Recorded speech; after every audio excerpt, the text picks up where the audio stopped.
अथ नित्यो नारायणः ब्रह्मा नारायणः शिवश्च नारायणः शक्रश्च नारायणः द्यावा पृथिव्यौ च नारायणः कालश्च नारायणः दिशश्च नारायणः ऊर्ध्वश्च नारायणः अधश्च नारायणः अन्तर्बहिश्च नारायणः नारायण एवेदगुं सर्वं यद्भूतं यच्च भव्यम्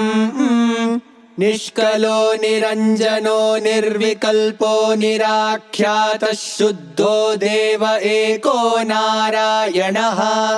न द्वितीयोऽस्ति कश्चित्